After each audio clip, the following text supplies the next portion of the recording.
بسم اللہ الرحمن الرحیم۔ سورۃ الانعام پوری پڑھی جا چکی ہے۔ سورۃ الانعام تین پارے، تین پاؤ 7ویں پارے کے ہیں اور آدھا پارہ 8ویں پارہ کا ہے، جس میں اللہ تبارک و تعالیٰ فرماتا ہے سب تعریفیں اللہ ہی کے لیے ہیں۔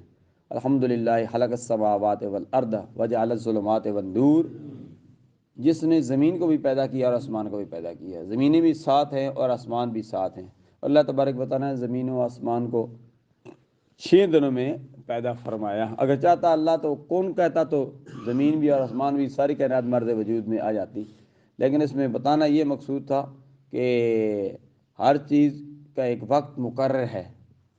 تو اللہ تبارک و تعالیٰ نے فرمایا کہ میں نے نور کو بھی میں نے پیدا کیا اور اندھیرے کو بھی میں نے پیدا کیا، دن کو بھی میں نے پیدا کیا اور رات کو بھی میں نے پیدا کیا، ساری کائنات کو میں نے پیدا کیا۔ انسان کو بھی اللہ پر فرماتا ہے کہ میں نے پیدا کیا اور اس کو مٹی سے پیدا کیا۔ سورۃ الانعام کی ابتدا فرماتا ہے انسان کو مٹی سے پیدا کیا، پھر ساری آگے تفصیل بتائی کہ انسان کو میں نے بڑا کیا، پھر وہ قیامت کا ذکر کیا، پھر قیامت کے دن سوال و جواب کا ذکر کیا کہ پوچھا جائے گا تم سے تم نے دنیا میں کیا کیا ہے۔ تو اس وقت کافر جو اللہ کے نبیوں کے ساتھ مذاق کرتے تھے، جب بھی اللہ کے نبی کو پیغام دیتے تھے، نیکی کی دعوت دیتے تھے، تو کافروں کا کام کیا تھا؟ ہر دور میں اللہ کے نبی کے ساتھ مذاق کی ہے۔ سرکار عبد کرام صلی اللہ علیہ وسلم کو تسلی دی گئی ہے، فرمایا سر آپ کے ساتھ ایسا نہیں ہو رہا، آپ سے پہلے جو نبی تھے ان نبیوں کے ساتھ بھی قوم نے اسی طرح کیا، بالخصوص کافروں نے اسی طرح کیا کہ کافر مذاق کیا کرتے تھے۔ تو یہ کافر جب قیامت کا دن ہوگا تو اللہ تبارک و تعالیٰ جب ان کو سزا دے گا، جب سب کچھ نظر آ جائے گا، پھر کہیں گے کاش کہ ہم مسلمان ہوتے ہیں، کاش کہ ہم کلمہ پڑھتے۔ پھر کافر کہیں گے ہمیں پھر دنیا میں بھیج دیا جائے تاکہ ہم مسلمان بن جائیں، لیکن ایسا نہیں ہو سکے گا۔ اب اس لیے وہ ہم اللہ کا شکر ادا کریں کہ اللہ تبارک و تعالیٰ نے ہمیں مسلمان بنایا ہے، مسلمان کے گھر میں پیدا ہوئے ہیں، کلمہ پڑھتے ہیں، 5 وقت کی نماز پڑھتے ہیں، ابھی فجر کی نماز پڑھنے کے لیے آئے ہیں۔ ہمیں اللہ تبارک و تعالیٰ کا ہر حال میں شکر ادا کرنا چاہیے۔ اللہ تبارک و تعالیٰ اس کے بعد فرماتا ہے کہ میں نے ہر چیز کا ذکر قرآن مجید میں ہے، کل رطب ولا یابس الا فی کتاب مبین، یہ ہے مقصہ بھی اسی 7ویں پارے میں ہے کہ خشک چیز ہے یا تر چیز ہے، اس کا ذکر قرآن مجید میں ہے۔ اور اللہ تبارک و تعالیٰ نے زمین و آسمان کی نشانیاں حضرت ابراہیم خلیل اللہ کو دکھا دی۔ ابراہیم خلیل اللہ کا ذکر پہلے پارے میں بھی آیا اور اس میں بھی پھر آ گیا کہ وَكَذَلِكَ نُرِي إِبْرَاهِيمَ مَلَكُوتَ السَّمَاوَاتِ وَالْأَرْضِ وَلِيَكُونَ مِنَ الْمُوقِنِينَ۔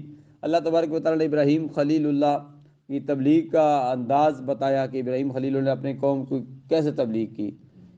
قوم اس وقت سورج کی پوجا کرتی تھی، چاند کی پوجا کرتی تھی اور ستاروں کی پوجا کرتی تھی، آگ کی پوجا کرتی تھی، پتھروں کی پوجا کرتی تھی، پتھروں کی مورتیاں بنائی ہوئی تھی، بت بنائے ہوئے تھے، ان کے آگے سجدے کرتی تھی۔ ابراہیم خلیل اللہ نے اپنے حکیمانہ انداز سے ان کو سمجھایا۔ سورج کی طرف دیکھا، فلما جنا، فلما چاند کی طرف پہلے دیکھا، فلما جنا علیہ اللیل رأى کوكبا فلما رأى القمر بازغا فلما رأى الشمس بازغة، سورج کی طرف دیکھا، چاند کی طرف دیکھا، فلما جنا، اور ستاروں کی طرف دیکھا، فرمایا تم اسے میرا رب ٹھہراتے ہو، جو چھپ جائے وہ رب نہیں ہو سکتا۔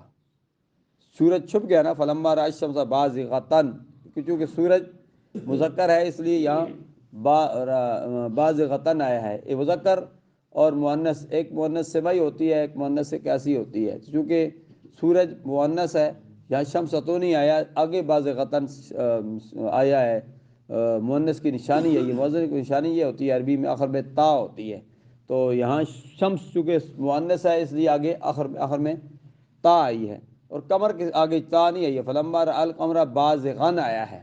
یہ حفاظ کرام جب قرآن مجید سناتے ہیں تو ان کے لیے متشابہ ہوتے ہیں، جب ترجمے کی طرف غور کیا جائے تو یہ متشابہ حل ہو جاتے ہیں۔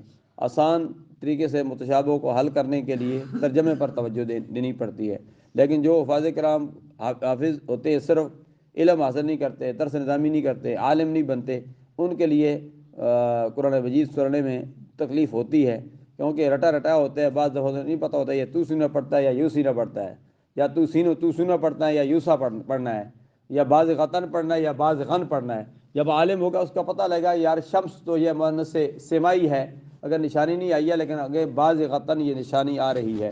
قمر جو ہے یہ مذکر ہے، اس لیے آگے بازغن آیا ہے، بازغتن نہیں آیا ہے، کیونکہ مذکر کے آگے جو صاحب آ رہی ہے نشانی وہ مذکر ہی آ رہی ہے۔ فلما رأى القمر بازغن آیا، بازغتن۔ اسی طرح اللہ تبارک و تعالیٰ ابراہیم خلیل اللہ نے ان کو سمجھایا جو چھپ جائے وہ بھی خدا نہیں ہو سکتا۔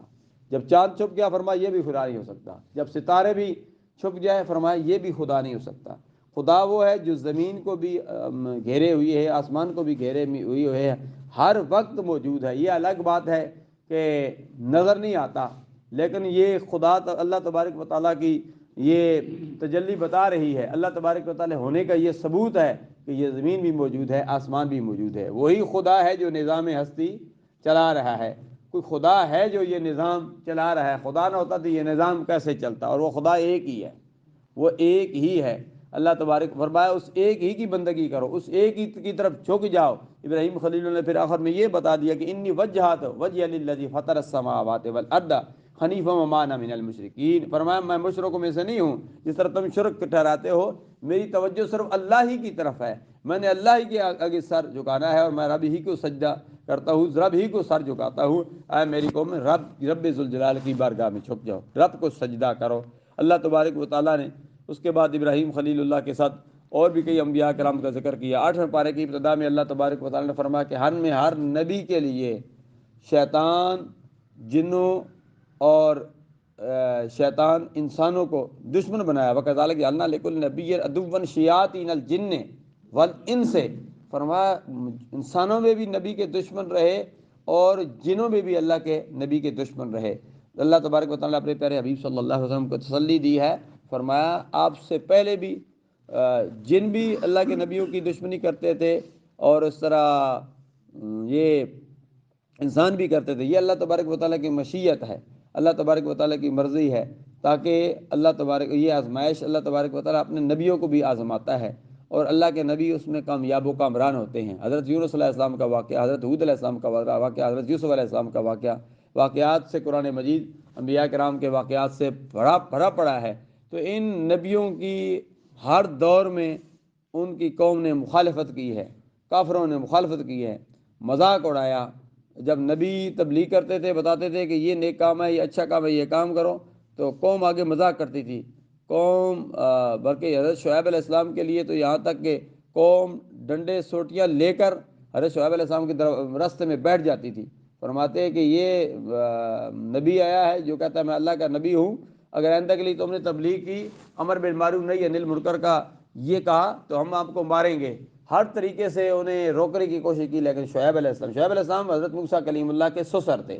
شعیب علیہ السلام کی بیٹی حضرت صفورہ کا نکاح حضرت موسیٰ کلیم اللہ کے ساتھ ہوا تھا، جس کا ذکر 20ویں پارے میں آ رہا ہے۔ تو اللہ تبارک و تعالیٰ نے انبیاء کرام کو تسلی دی، گزشتہ انبیاء کرام کو تسلی دیتے رہے، اور آخر زمان ابھی اپنا پیارا حبیب بھی، اپنے محبوب بھی ہے، اللہ تبارک و تعالیٰ نے تسلی دی۔ اس کے بعد اللہ تبارک و تعالیٰ نے کافروں کا ذکر کیا جو مختلف ہیلے بہانے کے ساتھ حرام چیزوں کو اپنے لیے حلال قرار دیتے تھے۔ اللہ تبارک و تعالیٰ نے اس کے ساتھ فرمایا کہ جو شرک کرتا ہے یہ شرک بہت بڑا گناہ ہے۔ تو کافروں کا کام ہی یہی ہے، شرک کرنا۔ تو امام الانبیاء علیہ تحیت و ثنا کو آخر میں فرمایا کہ آپ اعلان فرما دیجئے جو بھی میں کام کرتا ہوں اللہ کی رضا کے لیے کرتا ہوں، جو نماز پڑھتا ہوں بھی اللہ کی رضا کے لیے۔ قل ان صلاتی و نسکی و محیای و مماتی للہ رب العالمین لا شریک لہ وبذلک امرت وانا اول المسلمین۔ فرمایا آپ فرما دیجئے میری نمازیں، میری قربانی، میری زندگی جو دنیا میں چل پھر رہا ہوں، اور جو میں نے دنیا چھوڑ کر چلے جانا ہے، للہ رب العالمین، اللہ کے لیے جو تمام جہانوں کا پروردگار ہے۔ فرمایا اے دنیا میں آنے والو، تم بھی رب ذوالجلال کی بارگاہ میں جھک جاؤ۔ جب رب کی بارگاہ میں جھک جاؤ گے تم دنیا میں بھی کامیاب ہو جاؤ گے، آخرت میں بھی کامیاب ہو جاؤ گے۔ دنیا میں اگر تم ایک نیکی کرو گے تو اللہ تبارک و تعالیٰ نے ایک نیکی کے بدلے تمہیں 10 نیکیاں دے گا۔ من جاء بالحسنۃ فلہ عشر امثالھا ومن جاء بالسیئۃ فلا یجزی الا مثلھا۔ یہ بھی 8ویں پارے میں سورۃ الانعام کی آخری آیتیں ہیں، اختتام ہو رہا ہے۔ فرمایا کہ وہ ایک نیکی کرتا ہے اس کو 10 نیکیاں ملتی ہیں، جو ایک گناہ کرتا ہے 10 گناہ نہیں لکھے جاتے، اس کے لیے ایک گناہ لکھا جاتا ہے۔ رمضان شریف کی بابرکتیں ساتھ ہیں کوشش کیجیے زیادہ سے زیادہ نیکی کیجیے. نفلوں کا ثواب فرائض کے برابر، فرائض کا ثواب 70 فرضوں کے برابر لکھ دیا جاتا ہے، ثواب بڑھا دیا جاتا ہے. رمضان شریف میں اپنے مالوں کو زکوٰۃ دے کر پاک کیجیے، اپنے پھلوں سے زکوٰۃ دیجیے. عشر گندم اللہ تبارک و تعالیٰ کرم ہے، گندم سے زکوٰۃ نکالیے. اور اس 8ویں پارے میں، تیسرے پارے میں بھی گندم کی عشر کا ذکر ہے، اور 8ویں پارے میں بھی اللہ تبارک و تعالیٰ نے صرف گندم کا نہیں بلکہ ہر چیز سے زکوٰۃ نکالنے کا حکم دیا. فرمایا اس سے تمہارے مال پاک ہو جائیں گے. اس کا ذکر بھی 8ویں پارے میں آتا ہے. جو کچھ میں نے بیان کیا غلطی کوتاہی ہو گئی، کیسا لفظ میری زبان سے نکل گیا جو میرے رب کو ناپسند ہے، تو میں اللہ تبارک و تعالیٰ سے معافی مانگتا ہوں.